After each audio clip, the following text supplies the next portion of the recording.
Well, guys, we are live Sunday here, Bagels and Boxing, as usual. Every Sunday, I try to get here on the Zapata Brand Boxing Podcast, and we had a couple things to go over. We had a fighter that we had, Jenny Boberic, fought last night there in Upper Darby, Pennsylvania, making her debut. We'll go over that. We have Edgar Berlanga coming back with his KO victory last night. Also, we also have Nakatana for the Japan fighter, who is a monster there. He's not monster in a way. He is a Japanese fighter who comes in with a big record. He defeated Santiago by KO, and we'll go over those. Also, if you see in the thumbnail there, Tank Davis confirmed to fight Frank Martin sometime in late spring, early summer. So let's get right into it as we go. What I'm going to do is open up the chats too, if someone is there. Let's see. Yes, George, right on. Yes, right. I was right on those predictions. First time in a while, I could tell you that, Coach. That was Coach Diz. He is now working over in Williamsport today. Couldn't get in today. Had some things going on. I'm going to paste the invite in the chat. If anybody wants to join in, please be my guest if you have any questions. So let's go first with our fighter, Jenny Boberic. She fought here. She fought last night in who is this? Bowling Boy 243. Hello, buddy. How you doing? Jenny Boberic fought last night with over in Upper Darby, Pennsylvania, and it was a decision loss. She lost the fight, but and I'm going to do a screen share here shortly, and I will show you the fight there that she fought very well. See if I could do that. Present screen share window right here. And I'm going to share this window with you guys. As you can tell, in this fight here, she did very well. Moving forward, now it stopped. Why can't we go? Why will it stop? Oh, I can't. Okay, I see what it is. So as you can see there, she's doing very well, using her well, that she called, she's in the yellow there, but she's doing very well, coming forward right behind her jab, doing very well, in great shape, actually. She was doing good. That left hook to the body, I thought was very well, followed by her other hooks. Now, she didn't have her trainer, Rich, in the corner with her at the time. We had Danny Zola. He had to fill in because Rich was somewhere else at the time. Did very well. I mean, it's close here. I think the third round was the one that I think she had lost, only because I think she gassed out a little bit. But there's a couple points in this fight here. If I'm going to show you, I don't know if I can show it much here because they're not allowing me to. I don't know why. There's a couple points in the fight where she threw some great overhand rights and kind of beat her to the punch, which was important for her. Now I just lost the screen share. Good gravy. This is a hell of a live stream I'm doing here. And where she got here, it did very well. I don't know. I don't know how.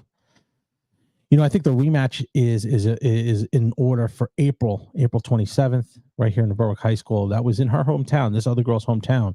So I think we go 1-1, and then maybe have a final win somewhere, a final, a rubber match somewhere down the road. But other than that, I'm going to try to get to round 2 here if I can. This is the round where Jenny did very well. Let me see where it is here. I'm going to try to get to this one here.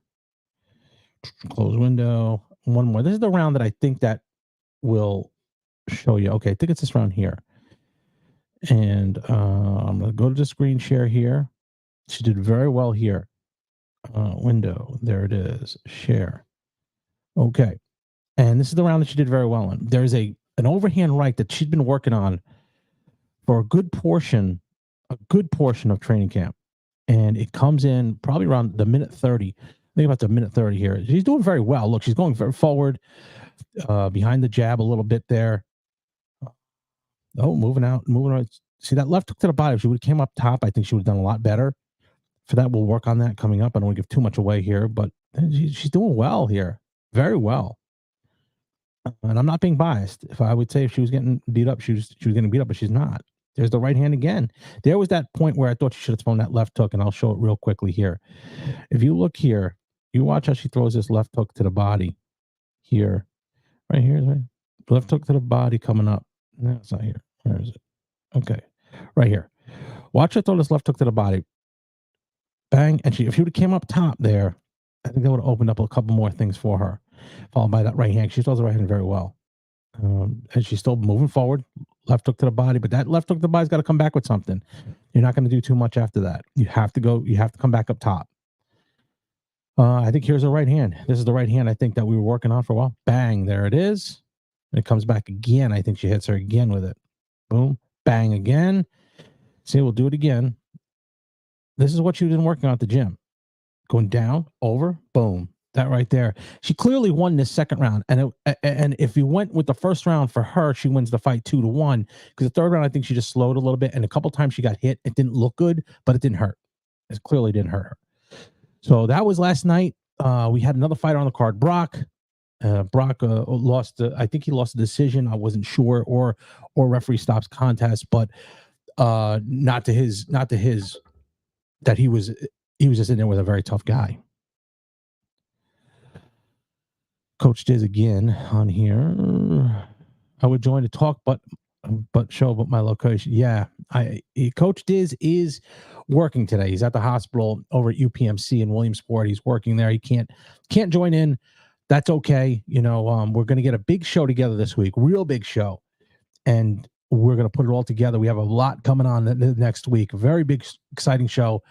Gearing up for March 8th. That's the fight with Francis Ngannou and Anthony Joshua. Trying to get that's a fight that we probably could do where you're going to watch by, because it is in Saudi Arabia and it's close. It's in the afternoon. I think the show's going to go off in the afternoon because Saudi Arabia time difference is actually a Friday, if I'm not mistaken. I think it's a Friday.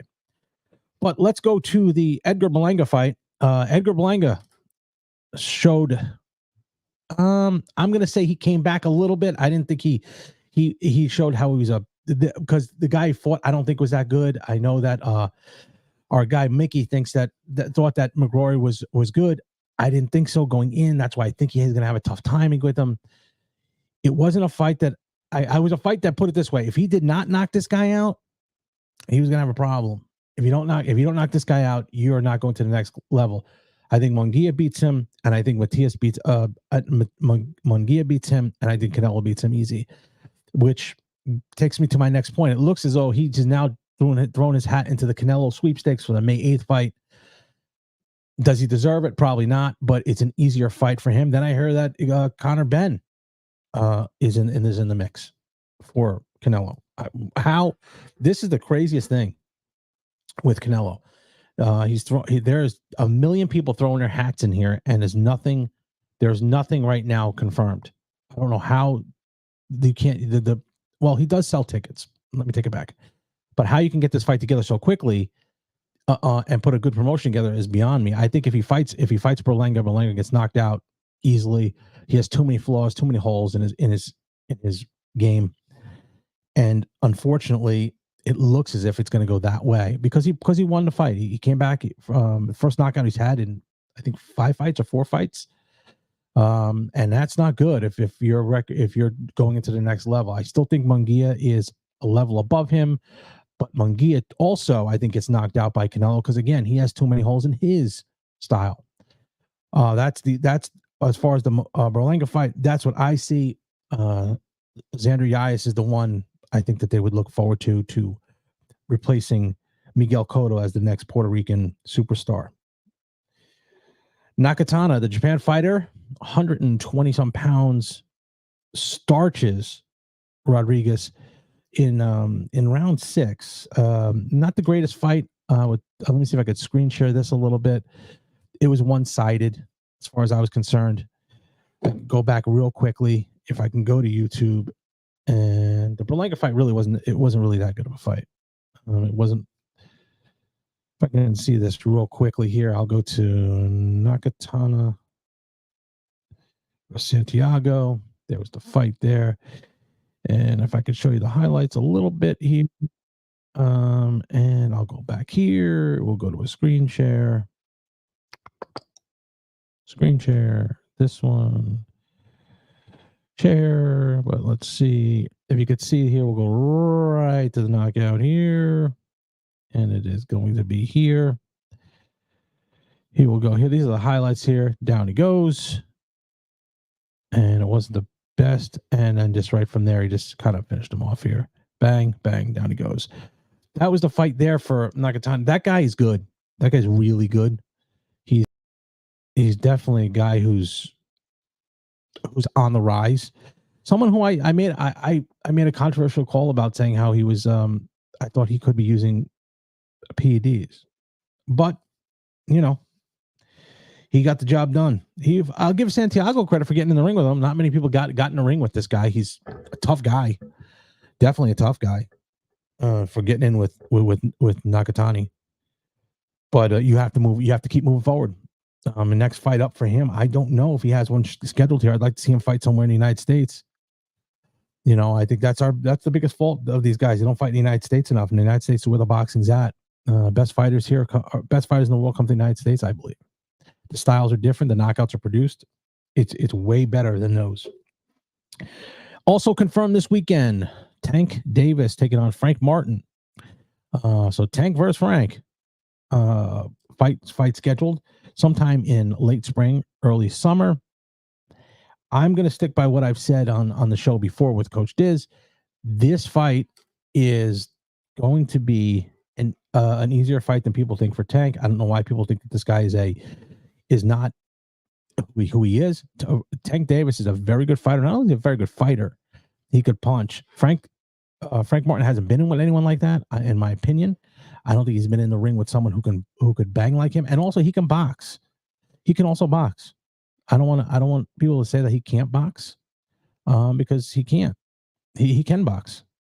Honest to God, I don't know why they hate so much on Tank. Tank's a good fighter, and I just think that he's playing the game of politics as far as going in there and actually, he wants the money. He wants more money to fight. There was a fight that was offered to Tank, and he would actually take a pay cut. And if I'm not mistaken, it was Conor Benn. Conor Benn had said that he would fight him, and Tank responded by saying it's a pay cut. He could get more money fighting somebody else. And we got Coach Rich here on the line. Here, let's see. Oh boy, here we go. Okay. I thought, Coach, you were just going to say, Frank Martin. I was going to say God. Then I got to change my pick because I have not won one with Coach Rich against Coach Rich at all. He says he likes Frank, but he's slick and powerful, but he's not active enough. He said it's easy work for Tank. I agree with that. And if Coach Rich could give his opinion also, I know he's busy right now. If he could give his opinion on what he saw there with Jenny's fight, that would be good. You could just put it here in the chat and I would put it up. Because he is Jenny's coach. He's on with her, training with her at least 4 days a week. Jenny does her other work outside. I believe she's an RN. So, and it was crazy. They were both almost identically matched. Both RNs, both tall blonde girls. It was an even matchup, and hopefully we get that rematch back here come in April. Speaking of April 27th, before I jump off into a tangent here, April 27th coming up quickly here, I'll be getting back to the ring with Sean McFadden. Sean McFadden actually right now scheduling himself to fight in the Masters World Championship, and he will be fighting along with Jim. I don't know his last name. I don't want to chop it up. It begins with a B. I know he's a good guy. Both fighters fighting at the Masters World Championship prior to our fight. So I can assure you that Sean McFadden's going to be in great shape. We're going to have the trailers coming out soon. Most of the promotion is just getting ready to ramp up. We got the posters already. Tickets will go on sale shortly. And once they do, you might want to get your tickets quick. They are going to go fast. I believe we'll have Jenny on the card. Aubrey, Brock will be back on the card. He'll be back in action. Logan, a couple other people. I know Nick Nalaji is going to be on the card. He is a power punching 175-pound kid, 19 years old, from Scranton, Pennsylvania, Dunmore area. A very entertaining fighter. He's been in Berwick a bunch of times. He's fought. He's always won. Very good fighter. He's coming in there to Berwick to return and fight at the 175-pound division. Also on that card. Also, it looks like Coach Lee will be getting back in that ring. We're trying to get an opponent now. And once we do that, we lock that up and we will be good to go there to finish off that card. Again, 7 p.m., April 27, 2024, Berwick High School. George Zapata, that would be me against Sean McFadden, getting back in the ring. So we touched on Tank and Martin. I do think that Tank is going to make easy work of Frank Martin. I don't think he's been in anyone. Sometimes you see Frank Martin have great. He looks great, and you think, oh, wow, this guy could be somebody. Then there's other times that he doesn't look great and gets hit. You're not going to get hit by Tank and not go anywhere. You're going to get knocked out. Tank is way too good of a fighter. Way too good of a fighter. Next week, we're looking to have a few people on. We're just in contact with a few people that we're going to get here because we want to get a good show together in order to get ready, ramping up for the Ngannou and Fury fight, Ngannou and Joshua fight. Looks like we're going to try to reach out to Kevin Iole. I know Percy Crawford, George Djokovic, Devin Alexander, someone we've been reaching out to and trying to get on the show. And those are the people that we want to get their opinion on. And I'm looking for Ray Mercer to join the podcast once again to give his opinion on that. More here. Okay. So he will give his opinion on the heavyweight championship fight coming down. Well, it's not a heavyweight championship fight, but it'll be someone who the winner there will fight for the heavyweight championship. Also coming up in the next couple weeks, we'll have King Callum Walsh fighting in Madison Square Garden right before St. Patrick's Day, and he will definitely make a presence here on the Zapata Brand Boxing Podcast. We've got that confirmed. Our new sponsor will be coming on shortly. After that person does, we'll give you more information about them. By the way, you can buy all your great boxing equipment and products. They'll be joining the Zapata Brand Boxing Podcast team. So if that's all that has to be said now, I just wanted to quickly go over those. Oh, let me go over UFC real quick. UFC Mexico. If no one saw that, Brian Ortega in the pre-fight was jumping up and down, and he landed on his ankle and rolled his ankle right before the fight, literally seconds before the fight was to start. Rolls his ankle, and it looked like a ghost. I think he was nervous, but then came out. First round, not good. Excuse me, but second and third round, and then finished him off there with a choke. I love Brian Ortega. I think Brian Ortega's got the heart of a lion, and he's always there to fight. He's a guy who, never count him out, as proven. Rodriguez is a very good fighter. I don't think he gets the credit he deserves, enough credit, to be honest with you. And he's still good. Where does that put Brian Ortega? I think it moves him up the ladder a little bit, and definitely one fight away maybe for another shot at the title. And I think it's a guy, he has a lot of wars on his body, but he's a guy who's a dangerous guy. You can't take him lightly. Cannot take him lightly. I'd like to get Coach Diz's opinion on that. I talked to him briefly this morning, and I didn't get a chance to talk to him about it at all. But something I would have done. Let's see. Okay, Coach Rich here. I couldn't get his opinion there. Jenny's a tough kid. Works hard, solid power. Yes, she does. I've experienced that. The more experience she gets, she'll put it all together. Coach, I agree with you 100%. Definitely a fighter to look forward to. And hopefully we can get that rematch. It was a first fight, so it's definitely come out of her shell. Yeah, and you know what? To be honest with you, I didn't think she looked. I mean, you saw those right hands. You saw those right hands, and that's what she was working on. A very close fight last night, and I think if she had more gas in the third round, she would have won. She fought in a girl's hometown, so there's always that too. I agree. Everything you said, I agree. I think, Rich, you saw the fight itself. Coach, you weren't there, unfortunately. You couldn't get there, but those who watched it will agree. The fight was there for her to take in that third round. This is what we tell all of our fighters. Do not leave it up to the judges in the third round. In an amateur fight, it's very easy to have that decision swung either way. It's very easy because there's no accountability. If they want someone to win or not win, they're going to just give it to the other person that they want to win. There really is no accountability on that level. It's really not. It's kind of more of experience in that level. So you have to make sure you either knock them out, get a standing 8 count, or finish the job. I mean, you really have to clearly beat them in their hometown. You have to clearly beat them. Because I'll be honest, we've got a couple of decisions that go in our way that weren't really close. That I thought could have went the other way, and we got them. So it could go either way. Fortunately, or unfortunately for us, that wasn't what happened. Last night we were on the short end, and eventually we'll get back to it, and hopefully in the next couple of weeks we'll be get back into the gym. I am back in the gym now, sparring frequently. I was on D style boxing on Thursday, and I just got done sparring. You could tell my face was a little bit red and beat up. I just got done doing about 8 rounds, so I'm continually improving my stamina as I go into the ring there, and I do it by one fighter right after another, no rest in between sparring, to make it a little more difficult for myself, because I know what I'm in for. Sean comes to fight. He is not a guy who will take a back step. He's not going to back up. He punches very hard, so I have to take that all into consideration. Plus, I'm 4 years older than I was for my first fight. I'm 4 years older. No, six, because that was 6 years ago. First fight was 6 years ago. So either way, I got to make sure I'm in good shape. I'm starting to get down now. 206 this morning. I looked pretty good. I feel the weight coming off. I feel faster, to be honest with you. But I just have to get myself back into a different mindset, because I want to make sure that I'm really testing the waters with new competition. My sparring partner is going to be down for a little bit, but I have other ones coming in the next couple of days, and they'll be helping me prepare for the southpaw style that Sean brings to the table. Hard punching southpaw from Scranton, Pennsylvania, Dunmore, Pennsylvania, actually.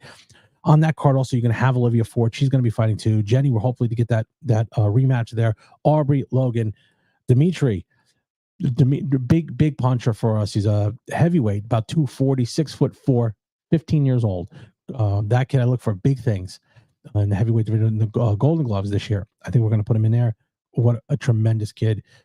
Darius Stepney coming in there fighting in his hometown for the first time, and also Nick Nalaji, great fighter, 175-pound, 19-year-old kid, superstar in the making. He's got great power, great skills, very good. Who is this? Yes, yeah, and this is Coach Rich talking about Dimitri. Is a very good kid, very athletic for a heavyweight. Yep.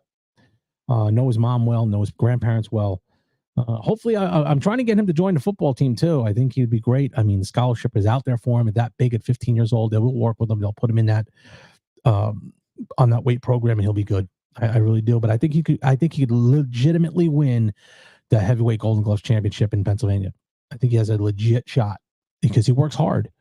Athletic kid, and if he keeps at it and keeps his nose clean, does well, I think you're going to see him be the Pennsylvania Golden Glove champion, whether it be 2024 or 2025, one or the other. That's the only thing I see that kid going. I think he's a talented kid who can win those gloves. I don't think there's any option out there for him other than to win that.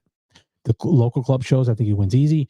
The Golden Gloves, I think, will be a little more competition. I think he's too big, too talented, too athletic, and too fast. Punches very hard. So that's what I'm looking for from our kids coming up. Also, so don't forget, guys, like and subscribe to the channel here. We're going to give you updates as we go. Next week is where we start our big shows. Our sponsor will come on board. We'll have that. It'll be it's a great sponsor. It's a place where you want to buy all your boxing equipment. And I'm trying to get that list. Kevin Iole, Percy Crawford, George Djokovic, one other guy that I think I'm trying to get Teddy Atlas back on, Devin Alexander, his team on also. One other guy after that, and of course, King, Callum Walsh. That's the one guy that I want to get here the next couple. And I'm also working on Jim Lampley. Jim's going to be calling the fight with Kevin Iole at ppv.com, and Gano versus Joshua. So until then, guys, thanks for watching. Remember, like and subscribe to the channel. Also, I got my brother's channel, straight out of Jersey Jay-Z, Joe Zapata. He has a channel there. He'll give you the updates on Greg daily as to what's going on with them. He has a great channel himself. Go over there, like and subscribe there also. We're trying to just use it as much synergy as we can to get me to that 10,000 subscriber mark. We're going to be doing more lives. I'm not the greatest at this right now because I don't have the viewership that you'd normally have on a live stream. We are going to get there because this is a time where I practice this on Sundays. Bagels and boxing, they go together like peanut butter and jelly. Obviously, this is where I started in the bagel business and in boxing. That's why I bring them both together and have you guys comment on what I'm doing. So until then, don't be envious of what I've accomplished in my life. Be inspired of what you can do in yours, guys. We will see you next time.